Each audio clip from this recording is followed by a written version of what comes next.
Hey everyone, Rich Gasaway here. The SA Matters show is now available as a video show.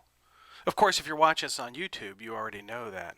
But if you're listening to this on an audio-only device, you might want to swing by and subscribe to my SA Matters TV YouTube channel. This is especially true for today's episode and the previous two episodes, a three-part interview with two members of the Chesterfield County Fire Department discussing a fire that resulted in 5 fatalities, including 2 children. The previous two episodes discussed the fire and the challenges that they faced with size up, operations, incident command, communications, situational awareness, and more. These episodes continues today and includes also their lessons learned. Anyhow, so you can listen to the podcast or watch the video, whichever you prefer. Before I get into today's episode, I'd like to take just a brief moment to share with you something that some might call cutting edge. How to get your members trained on situational awareness at a relatively low cost. It's called virtual live training. I'll come to your department live via the internet. It is easiest and most affordable way to train your members on situational awareness and high-risk decision making. Just visit the samatters.com website and click on any of the orange boxes on the homepage. If you want to talk with me about this training, just click on the Contact Us tab and I'll give you a call. Okay, that's enough of the pre-show stuff. Roll that podcast intro.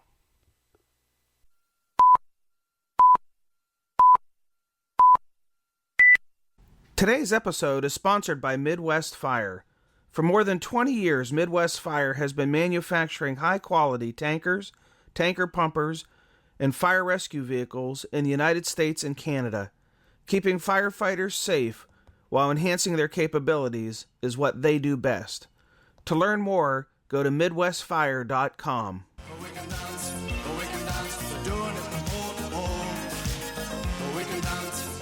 This is Bert Clark, and you're listening to the SA Matters radio show with Rich Gasaway. The SA Matters mission is simple. They want to help us see the bad things coming in time to avoid bad outcomes.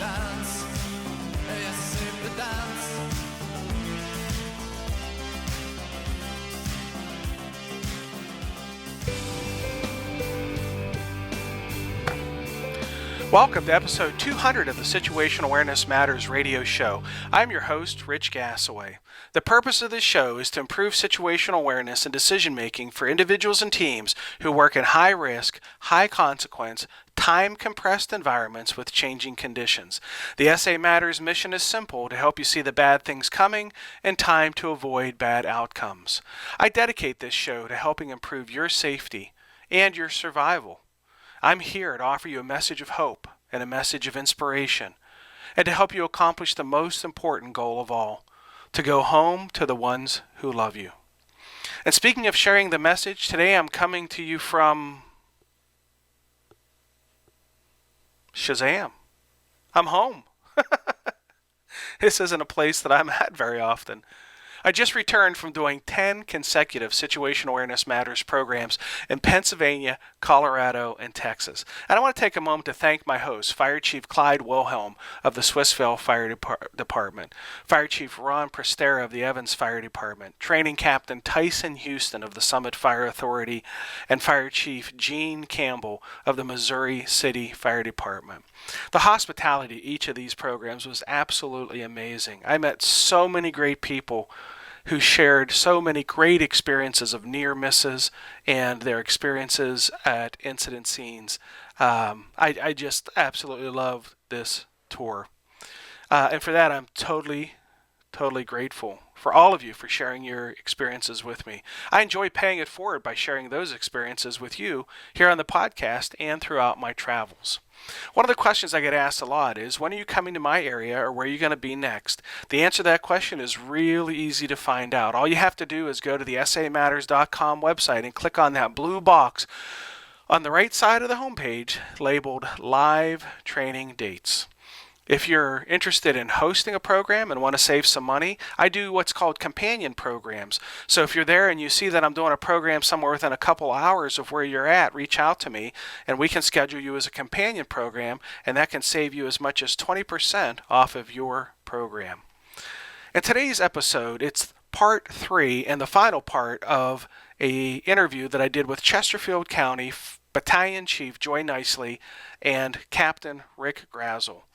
In the early morning hours of January 17, 2016, Chesterfield Fire and EMS responded to a residential fire on Wicklow Lane that resulted in 5 civilian fatalities, including 2 children. This 3-part interview chronicles the events, the situational awareness challenges that they faced, and the lessons learned from the first-in captain and the first-in battalion chief. Okay, let's jump into our feature segment, the third and final segment of our interview with Chesterfield County Battalion Chief Joy Knicely and Captain Rick Grassel.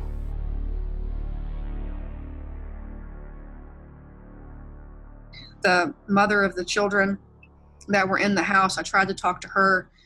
She just couldn't do it. She was on her hands and knees in the middle of the street holding on to her one surviving child, and she just could not talk to me. The grandson had disappeared, and I could not find him. And there just weren't any reliable witnesses, anybody who had it together enough, understandably, to help us out. And so I had no idea she was even in there. I still thought that I was looking for the one that they had already pulled out, and these 2 children. Whose low air alarm was going off? That ended up being the rookie on the nozzle on engine 2. So they drag, he assists dragging Miss Hudson out the front door. The truck company does. And the truck company has the presence of mind to go, that's the rookie's low air alarm. I'm going to stay right here on the nozzle with him. Y'all get her out. They get her out the front door, and we pull him out. And we pull everybody out of the structure, in fact, with low air alarms. And we are just not making an effect on this fire. And the truck company, truck 9 operator, informs me at this point that he's ready to flow water. My direction to him when he pulled up was to get the stick up and get water from engine 24 and let me know when you're ready, because we're going to flow. So we pulled everybody out, did a PAR count, personnel accountability, and went ahead and turned the master stream on at that point and knocked the bulk of the fire out, while engine 9 set up that 35 on the Charlie side to try to reach that window to get to the children. At this point, interior access is burned away. We can't get to them that way. Wow. So keep talking me through this. So we knock the bulk of the fire down, and then we go back in. Engine 9, firefighter on engine 9 ascends the ladder on the Charlie side, and they can't set the ladder to the sill because underneath the window, I could show you a picture. You're going to have to. Sure. It'll make a little bit more sense if I.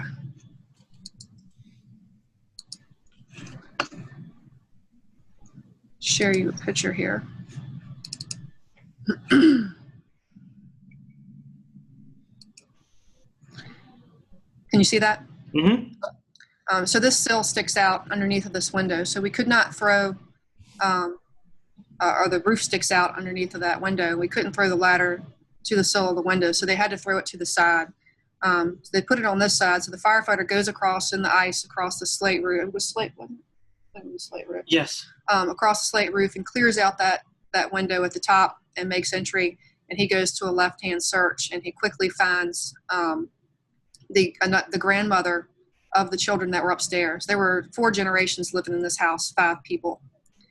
So the people that we've already pulled out were the great-grandparents of the children that we were getting ready to locate, that we've been looking for.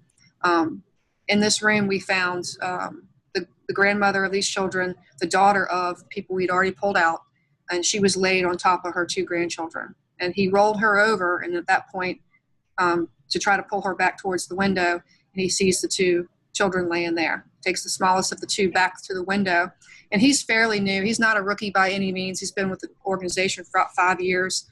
One of our rock stars, trains constantly, and he's questioning himself as he's moving towards the window. It just doesn't seem real to him, whether he's picked up a baby doll or not. And he hands the child out the window to the acting lieutenant on engine 9, who at that point thinks that he's handed him a baby doll. It doesn't look real to him. his brain isn't processing that this is an infant. And they take the baby down, and it's pronounced dead in the backyard. And quickly he hands the toddler out the window too. He goes right back, picks up the toddler, and hands the toddler out the window. And again, that child's pronounced dead in the backyard. The grandmother was large enough and wet enough that he could not get her up to the windowsill by himself. Truck 9 and Engine 16's crew enter and assist him in bringing her out. And they get her to the window, and they realize if we bring her out this window, we're not going to be able to pull her across this roof and then down the ladder. And we've got the fire. We don't have the fire out by any means at this point, but we do have it knocked down to where none of this area here is burning any longer. So we go up onto the porch here and set 2 ladders side by side here, because we can get to it now, and bring her down those ladders. And she's pronounced dead in the backyard as well. But at that point, we pulled everybody out and went to a strictly defensive operation. The fire marshals had gotten on scene at this point. Were able to get the family to sit down and account for how many people live here and how many people were here tonight and how many can you account for, and give me a good count of how many people we had. So we felt confident. I felt confident that we did have all the family members out of the house. So we went to a defensive operation at that point. So how many fatals did you end up having here? 5. 5. What we'll start with you, Rick. What would you say your situational awareness lessons would be shared with the viewers and listeners based on how things went, and the stress, the pressure, the time compression, everything that you were sensing and feeling? What would be some takeaways of things that went really well for you, or things that challenged you? It seems like there was probably a lot more things that challenged me than went well. But the biggest takeaway I took from it was understanding that there was more information than I could process. There was just no way that I could process everything that was going on, from people screaming to running to not knowing how many people were in the house, where they were, to car tires exploding, to gas canisters inside the garage exploding. It was just too much information for me to be able to process all of it, and to just know that I needed to be able to focus on a couple of primary tasks that I could accomplish, which the main one being to complete the lap, to understand the entire problem that we were faced with, to call for additional resources that were coming, and to put the resources I have on scene to work. I need somebody to do fire tech, and I need somebody to try and start attempting these rescues. And that's the limited amount of time that I was in charge of it, thank God. But so I had 2 engine companies, so we tried to initiate a fire tech and a rescue. Both of them were failures, but I just had to work with the resources that I had, and I had to push away the people that were trying to give me information that I already had a bunch of it, and none of it was really, really accurate. But I had to tell them, okay, and I can't stop and have a conversation with them. I have work to do. I need to take a little bit of information, because as a young officer, or even an acting officer, I was taught that, don't disregard the homeowner or somebody that lives there, because they can give you valuable information. But, because otherwise you're just the moth to the flame, and I just want to go look at the fire and go, you stand over there and stay out of my way. They have valuable information, but I don't have time to get so much from them. I have work. So that lesson I was taught years ago, that was helpful in engaging them a little bit to get some information. But they had a lot more to tell me than I had time to listen to it. So, and Rick, would you go as far as to say that perhaps this was the most complex incident that you served as the initial commander for in your career? Nothing else that I've ever been in charge of comes anywhere close to the amount of information that I had to process on this one. Mm-hmm. I've been to some fairly significant fires, apartment fires and stuff, but there's never been the amount of people running and screaming, and police officers, and explosions, and inaccurate information from dispatchers. And not that it was their fault, but it was just they were going with what they had. Nothing made sense. The picture that they gave me of where this guy's supposed to be, it didn't make sense. The information I'm getting on scene now, there's 2 kids in here. What? That doesn't make sense. There's so much fire, it's not going away. There's just nothing was or the most complex thing that I've ever had to deal with, and hopefully ever will have to deal with. All right, let me ask you another question. Have you ever, prior to this, or maybe even since this, ever participated in a fire training evolution, say at a burn building or whatever, where any attempt has ever been made to build this kind of complexity into the incident while on a training ground? Prior to this, had you ever trained with, with the barrage of information, the misinformation, the confusion? Have you ever trained in a scenario that comes anywhere close to reproducing what you faced here? I've definitely gone to some of our in-service training where it's been built so that when you get on scene, there's a very excited mother or parent or, playing that role to try and, grab you to get your attention, to try and pull you away from, the primary job, and also give you valuable information. But nowhere that would even come close to the gravity of what I don't even know how I would set up a training environment to try and to replicate the amount of information that was coming in at the speed that it was coming in. I don't even know how you would do it. So, yeah, as I sit here and think, of how what value could come from this in developing training, a couple of things that you said kind of trigger in my mind, like the initial information provided on a training scenario, the initial information provided from dispatch on purpose, for the training evolution, would be information that would be very inconsistent with the actual conditions on arrival. So to create some of that initial confusion that, it's two very different things. That dispatch says, here's what you're going to have, and you arrive and you see that, versus dispatch says, here's what you're going to have, and you arrive and you see something very different than what you had set up in your expectations. So one of those things might be to kind of set those expectations such that they don't match the real conditions. And I think that, experiencing that in a training evolution, if anything, might help someone to, not be surprised when that happens at the real incident, because it can be a shocker when you have your expectations in your mind of what you're going to be dealing with, and then you get there and you see that it's something different. And then also I was thinking, would there be a way to replicate some of those, like you said, like the car tire exploded, and then there was an explosion inside the garage, for those that are doing training, to create, maybe not explosions, obviously, on a training ground, but to create something that becomes an unexpected diversion of someone's attention.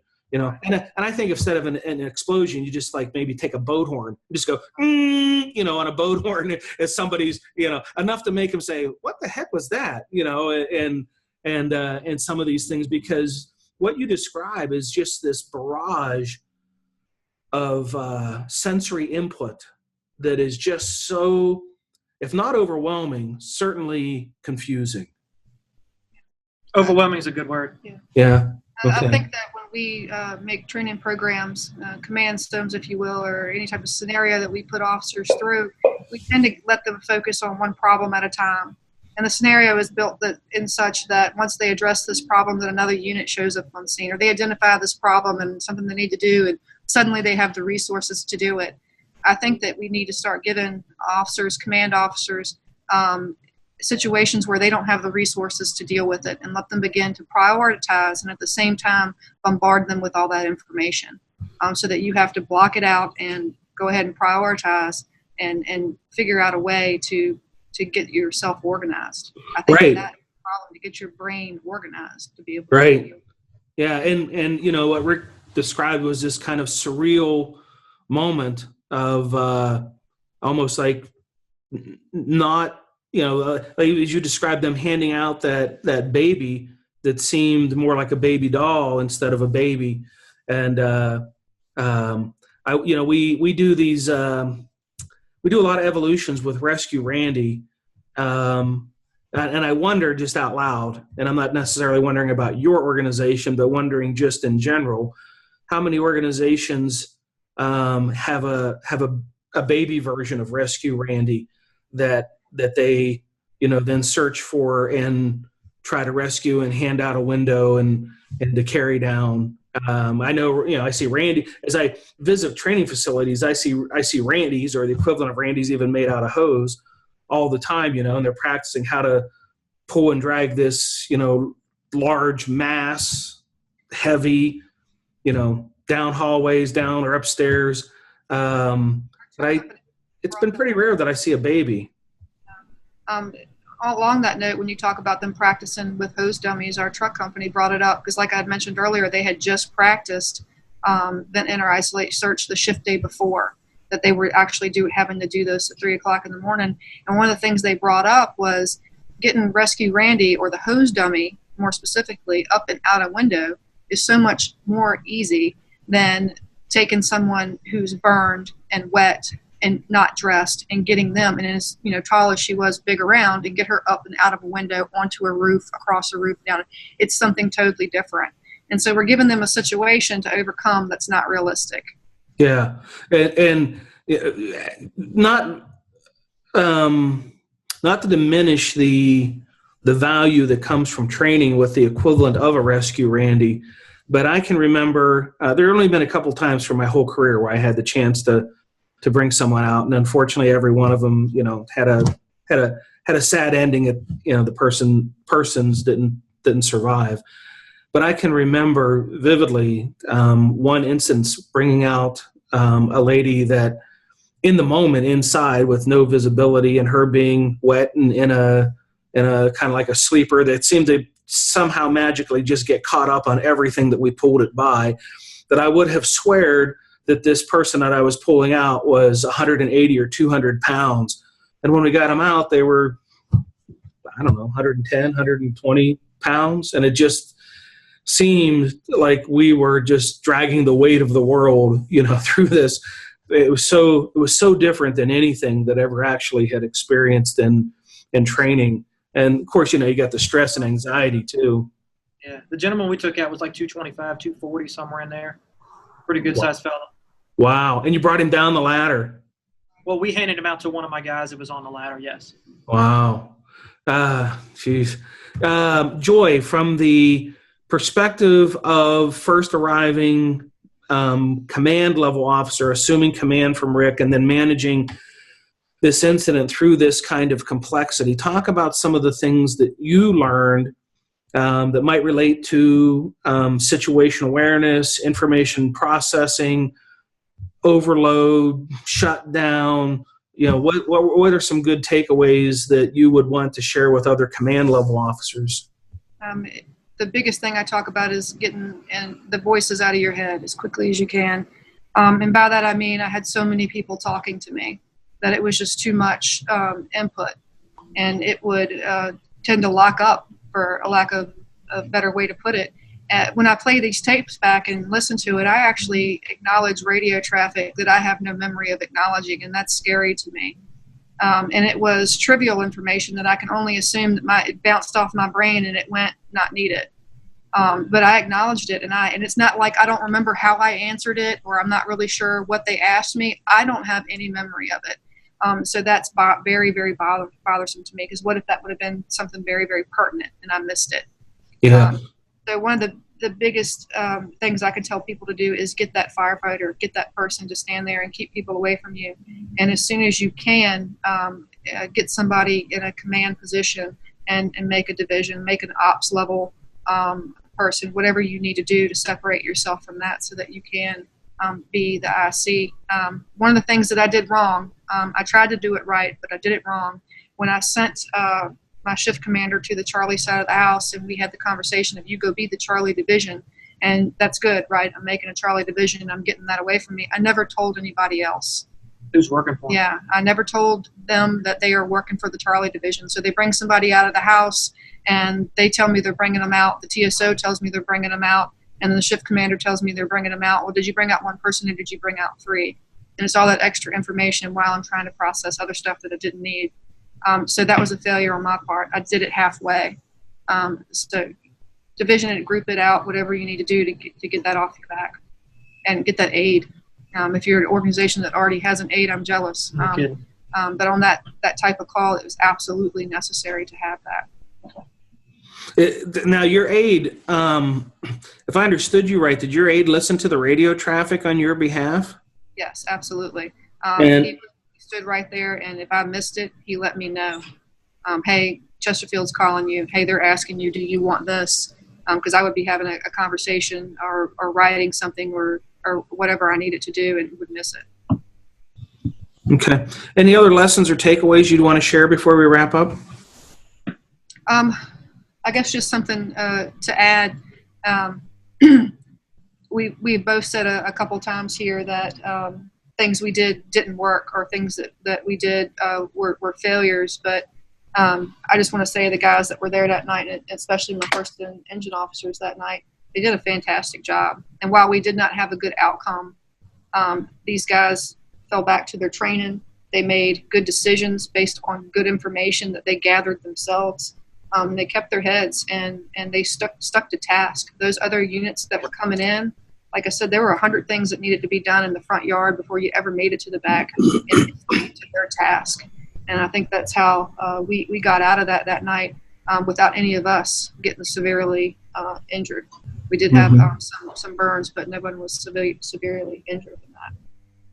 You know, one of the things that just popped into my mind as you were summing that up, Joy, was, Rick, when you have done rescue training, burn building or otherwise, but doing search and rescue training, have you ever done a rescue training evolution where you've pulled up and it was reported to you guys that there are 4 victims inside, 2 adults and 2 children, as part of a training evolution? Have you ever done an evolution that had that kind of complexity?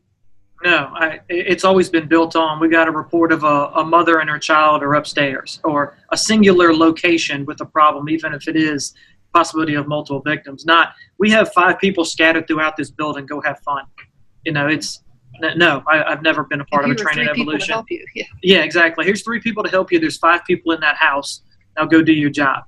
No, I've never been handed that crap sandwich until January 17th. Yeah, until you had it handed to you in real life. Like, I commend the effort, and I commend the discipline of you, Rick, and to even just get the 360 done is just amazing, given the amount of interruptions, distractions, how many things could have pulled you off task and prevented you from getting that lap done, and then being focused on the task in light of all of that varied information that you had. And Joy, I just can't imagine what it was like for you when you called Rick and he didn't answer, and you thought to yourself, this just went to a much worse outcome,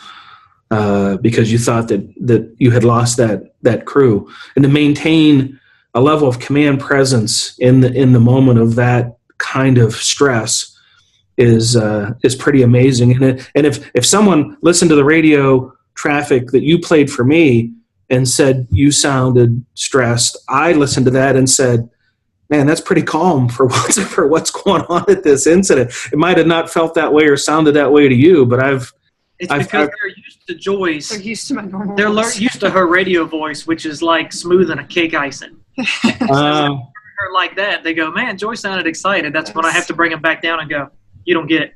You don't understand what she was looking at, what she knew what was going on. right. So, anyway, That was elevated for me. so on the Okay. on the another takeaway on the luckily the fire service is addressing finally like mental health. On the mental health side of this one, I struggled with this.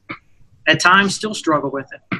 To know that no matter what, I'm going to say because I don't mean to say just but no matter what I did, whether I could have just not showed up and those same five people would have died. that was tough to sleep with at night. That was tough to swallow and to process and to be able to deal with. And, luckily I had some good friends in the fire service to go and, I asked some of them, that work for us and some other agencies and talked to them about this is what I was handed. What could I have done differently? Because I lost many a night of sleep, and what could I have done differently? Especially with kids. But anytime somebody dies, I think you should process of what could I have done differently. But to know that 5 people died and nobody lived because we showed up that night. All 5 people that were tried died that night. So I really, really struggled with that. I know I'm not the only one that had a hard time with it, but and I asked everybody for their honest opinion, and luckily I finally, after about 10 people told me, it was a loser.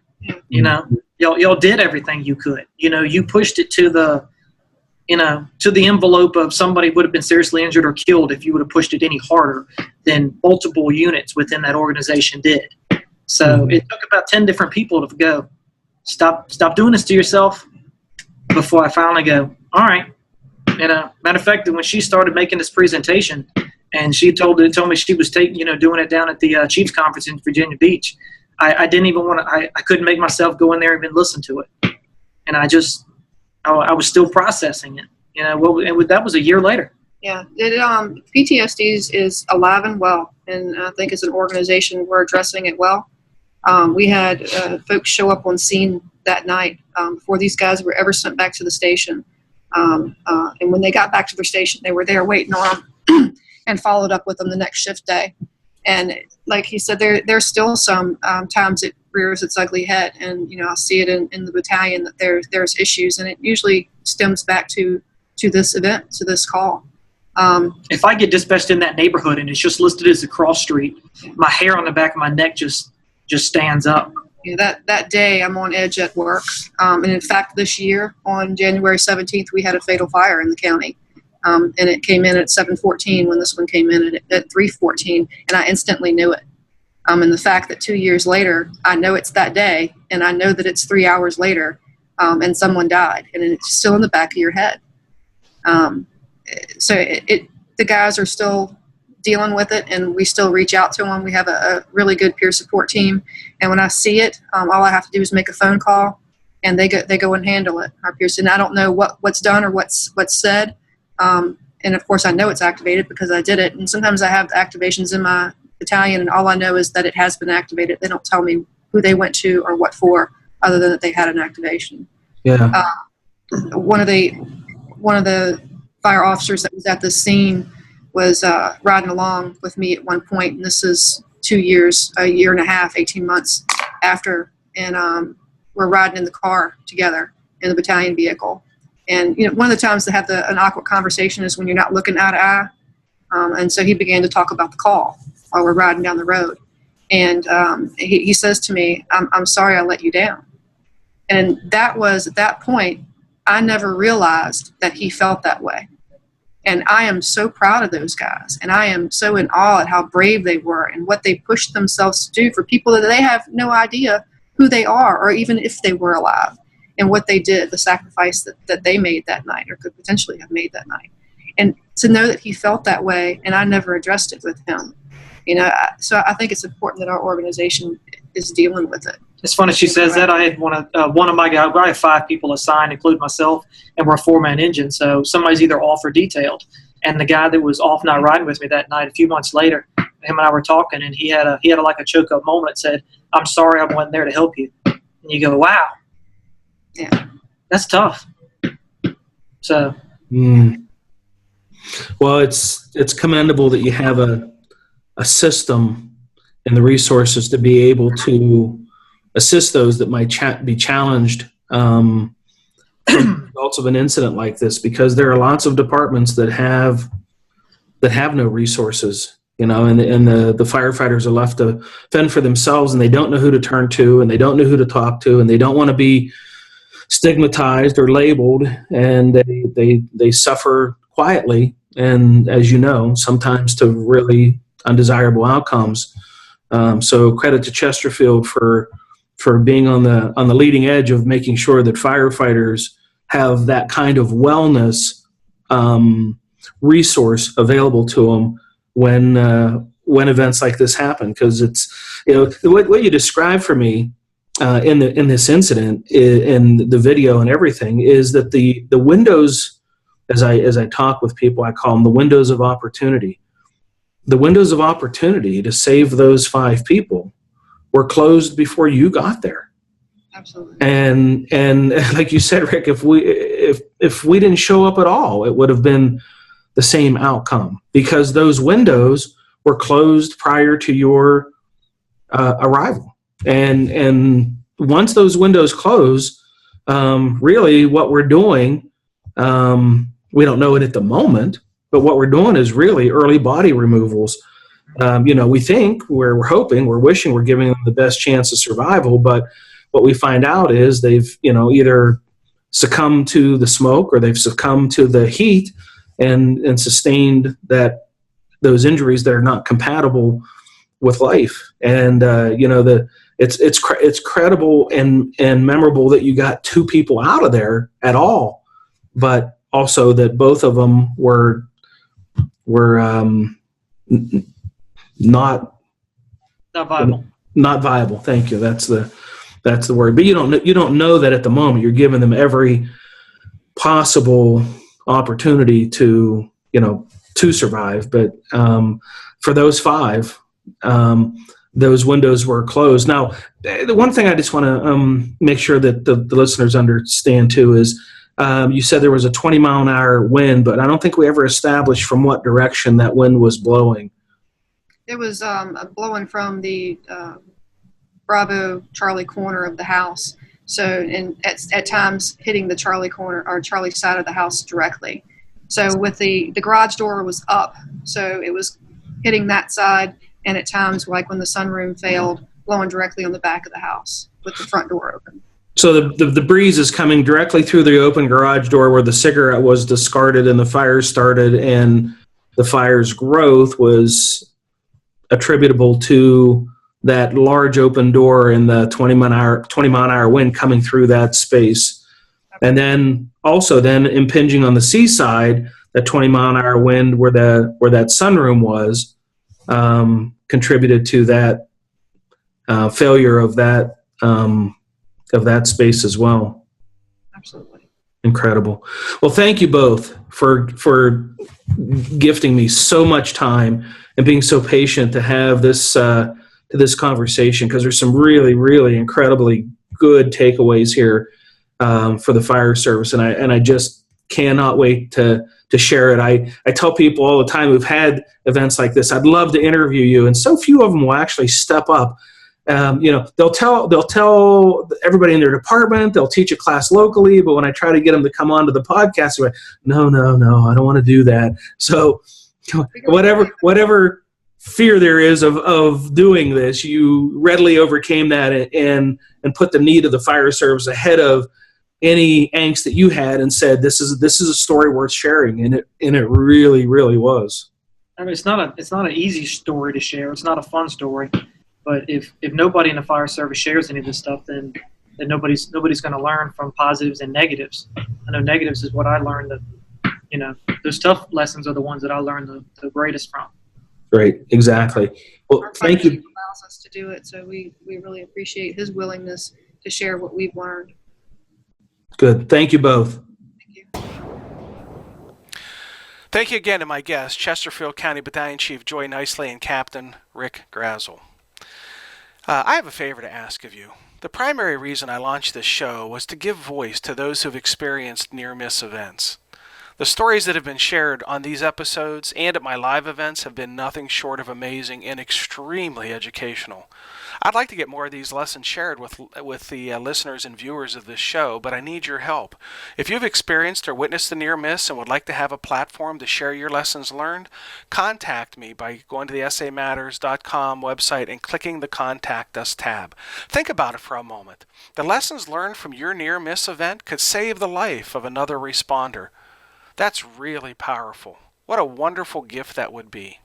If you want to share your experience, contact me. Okay, I want to share some feedback that I received recently from somebody who attended a live event too. So it's hello, Dr. Gasway. It was a tremendous privilege to attend your educational seminar yesterday in Armstrong, British Columbia. I've been in the fire service for 18 years now and have been in child protection worker for the British Columbia government for almost 21 years. It was fascinating to learn the material and to gain insight on a topic that is so transferable between the two fields of work that I have dedicated so much of my life doing. Wishing you continued success and safe travels. All the best. Stephen Hadassi, Deputy Chief of Training. If you want to send me some feedback, I'd love to hear from you. Just go to the SA Matters website and click on the Contact Us tab. Okay, as I always do, I want to take the moment to thank the departments and organizations and agencies that have hosted some situational awareness training for their members. I do this to show my appreciation to those who put forth the effort to organize, advertise, and fund great training on this important topic. Recent tour stops included the BX Swan Lake Fire Department, the Penticton Fire Department, the St. Louis Area Fire Department, the Portage Fire Department, Swissvale Fire Department, Evans Fire Department, Summit Fire Authority, and the Missouri City Fire Department. If you're interested in attending one of the upcoming SA Matters tour stops, on the day this episode airs, I will be doing a program for the International Association of Fire Chiefs Company Officer Leadership Series in Orlando, Florida. Then you can join me on February 21 and 22 in Pipestem, West Virginia, February 27th in Austin, Texas, March 1 in Fort McMurray, Alberta, March 12 in Tyson, Maryland, March 14 through 19 back in Fort McMurray, Alberta, March 2 and 3 in Baton Rouge, Louisiana. If you want to see the locations of all the upcoming Situational Awareness Matters tour stop events, just head over to the SA Matters website and click on the blue box on the right side of the homepage labeled Live Training Events. Just remember that schedule is changing often, so you need to check back every once in a while and see what's new. If you're interested in hosting a Situational Awareness Matters Tour Stop program, head over to the SA Matters website and click on the Contact Us tab. I want to tell you that I've got 80 plus programs scheduled for 2018, and this is both good news and bad news. The good news is the message is going to reach over 10,000 students in 2018. The bad news is I'm running out of dates for 2018. So this is causing some problems, and I'm pushing some of the scheduled programs now into 2019 sooner than expected. What's that mean for you? It means if you want to get your members trained on situational awareness, then it's time to get your 2018 program secured, or even your 2019 program date secured. So if you think of your department, company, agency, association, regional conference, state conference, or national conference might want to host a program, just contact me. I have great staff. They'll make it easy for you, I promise. The last time I was delivering programs in Southwest Minnesota, I stopped by and visited the sponsor of this podcast, Midwest Fire. Midwest Fire is a fire truck manufacturing company that makes amazing all-poly-bodied fire trucks, and they're changing the industry. You really need to check them out at midwestfire.com. Anyhow, I got a chance to sit down and talk to some of their employees about what separates Midwest Fire from their competitors. Here, I got the chance to ask account executive Dalton Lingbeck about why Midwest Fire doesn't have a dealer network. Let's listen in. Okay, Dalton, I got a question for you. No dealer network. What's up with that? Are you guys just not big enough to have a dealer network, or what's the strategy here for not having a dealer network for a fire truck manufacturer? That's a little bit out of the norm. Yeah, no, it's not that we're not big enough. It's really because we actually had people that have come to us and want to be dealers for us, and it's more of a strategy for us to be more direct with the customer. We really want to have direct communication with them, and with the benefit for them as well is that they have direct communication with manufacturing. So really the beautiful thing is that when customers call us and talk to us about trucks, they're talking to an account representative at the facility. So if they have questions that we can't answer, we're 10 steps away from engineering, we're 20 steps away from production. So getting the answers to their questions is really efficient and really easy. It really keeps costs down as well. When you deal with the big guys and they have big dealer networks, they have commission structures for their dealers. You're dealing with a middleman where we don't have those costs. So we look after our customers, make sure that their trucks are affordable, and we make them even more affordable with not having those dealer networks. And then finally, I mean, miscommunication is minimal, basically because, like I said, you're dealing with us at the manufacturer facility. We make contact really efficient, and it's just direct, so that's really nice. Yeah. So if I go to a conference and I see a manufacturer, they have some trucks there, and their booth is just swarming with people, and I'm not guessing, I know those are all their dealer reps. And then I walk over to Midwest Fire, and I see your apparatus on display, and I see some of your people there. Those aren't dealer reps. Those are people from right here in Laverne, Minnesota, that have gone to the conference, and you're talking to the direct people that are going to watch that truck being built beyond the walls that we're sitting in. Exactly. Yeah. So we don't bring anybody else except people that work and are employed by Midwest Fire. You'll see in our booth, you'll see a variety. You'll see the account representatives, so your sales guys, and then you'll see some years we bring engineering, some years we bring people from the shop, on the shop floor from production. Our CEO, Sarah Atchison, is there every single year. You can talk to her. We bring people from the office. It's just, everyone you talk to is directly here at the facility in Laverne, and it's nice. Yeah. So if you're wondering what differentiates Midwest Fire from their competitors, there you have it, right from the horse's mouth. So check them out at MidwestFire.com. Thank you, Midwest Fire President Sarah Atchison and all your amazing staff for your awesome commitment to improving the safety of first responders. I really appreciate your support of my mission. If you're not a member of the SA Matters community of learners yet, you might want to consider getting involved. There are over 50,000 people connected with me through our newsletter, our Facebook page, Twitter feed, and LinkedIn, sharing ideas about how to improve situational awareness and how to make better decisions under stress, and how to improve critical thinking and resilient problem solving. Okay, let's start with the newsletter. It's completely free. The newsletter will come to you via email once a month, and it contains featured content from both the blog and the podcast. And occasionally I'll offer some special discounts on books and videos, exclusively for the newsletter subscribers. The newsletter truly is the best way for us to stay in contact with each other. There are two ways you can get subscribed to the newsletter. First, if you have a smartphone, text SA Matters to 22828. That's the letter S and the letter A and the word matters, all together as one word, SA Matters, to 22828. Be sure to watch your spell checker, because sometimes your spell checker wants to change the word SA Matters to something else.